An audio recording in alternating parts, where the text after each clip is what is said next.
ಮಗನೇ ಕೊಟ್ಟಿರೋದು, ಅವನೇ ದುಡ್ದು ಅವನೇ ಸಂಪಾದನೆ ಮಾಡಿ ನಮ್ಮ ಅಮ್ಮಂಗೆ ಕೇಳಿದ್ದಕ್ಕೆ ಕೊಡ್ತಾನೆ, ಅವನು ಇವತ್ತು ಕೊಡ್ತಾನೆ ನಾಳೆನು. ಆದರೆ ಸಿನಿಮಾ ಎಲ್ಲ ಮಾಡ್ಬಿಡಮ್ಮ, ನೀನು ಆರಾಮಾಗಿರಮ್ಮ ಅಂತಾನು ಹೇಳ್ತಾನೆ.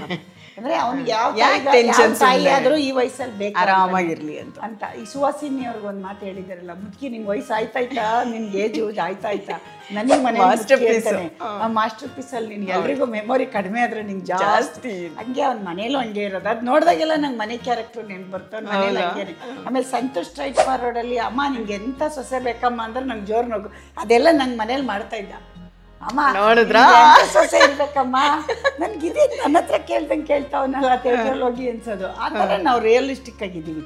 ಬಟ್ ನಮ್ಮ ಮನೇಲಿ ಒಂಥರ ಏನೋ ಒಂಥರ ಅಯ್ಯೋ ಮಗನ್ ನೋಡ್ಲಿಲ್ಲ ಅವನ ಆ ಥರ ಸೆಂಟಿಮೆಂಟ್ ನಾವು ಯಾವತ್ತೂ ಇಟ್ಕೊಂಡಿಲ್ಲ. ಬಟ್ ಅವನು ಏನು ಮಾಡ್ತಿದ್ದಾನೆ ಅದನ್ನ ನಾನು ಫಾಲೋ ಮಾಡಿದ್ದೀನಿ. ಅವನು ಅಷ್ಟೇ ಒಳ್ಳೆ, ಅಂದ್ರೆ ಅವನು ಯೂತ್ಸ್ ಏನು ನೋಡ್ತಾರೆ, ಯೂತ್ಸ್ಗೆ ಹೆಂಗೆ ಕೊಡಬೇಕು, ಅವ್ನ ಸಿನಿಮಾಲ್ಲೂ ನೋಡು. ಈಗ KGF ಅಲ್ಲೂ ನಾನು ಆ ಡೈಲಾಗ್ ಕೇಳ್ತೀನಲ್ಲ ಯಾವಾಗಲೂ ಹಾಕೊಂಡು, ಅದು ಎಷ್ಟು ಚೆನ್ನಾಗಿ ಅದ್ಯಾರ ಮೇಡಮ್ ಇದಾರಲ್ಲ ಹಿಂದಿಯವರು, ಅವ್ರಿಗೆ ಹೋಗಿ ಹೆಂಗ್ ಕೌಂಟ್ರ್ ಕೊಡ್ತಾನೆ, ಅದೆಲ್ಲ ಸುಮ್ಮನೆ ಬರಲ್ಲ. ಅವನ ಒಳಗೂ ಇದೆ ಆ ಥರ ಸಮಾಜ ಉದ್ಧಾರ ಮಾಡಬೇಕು ಅನ್ನೋದು, ಅವನಿಗೂ ಇದೆ ನನಗೂ ಇದೆ. ಅದಕ್ಕೊಂದು ದೊಡ್ಡ ಎಕ್ಸಾಂಪಲ್ ಈಗ ಆಲ್ರೆಡಿ ಇದೆ ಅಲ್ಲ ಮಹೇಶ ಮಾರ್ಗ, ಅದ್ರಲ್ಲಿ ಕೆರೆ ತುಂಬದ ದಿನ ಬಾಗಿಣ ಕೊಟ್ಟದ ದಿನ ಇದೆಲ್ಲ, ಅದನ್ನ ಯಾವತ್ತೂ ಮರೆಯಲ್ಲ. ಬರೇ ಬಿರುಕು ಬಂದ್ಬಿಟ್ಟಿತ್ತು. ಅದನ್ನ ಹೋಗಿ ಅವ್ನು ಯಾವ ಗಳಿಗೆಯಲ್ಲಿ ಅವನು ಎಲ್ಲಿದ್ರು ಅಲ್ಲೇ ಅವ್ನು ಒಂಥರ, ನಾನು ಅದು ಹೇಳ್ಬಾರ್ದು, ಅವ್ನು ಎಲ್ಲೋದ್ರೂ ಆ ಕಳೆ ಇದೆ ಅವನು.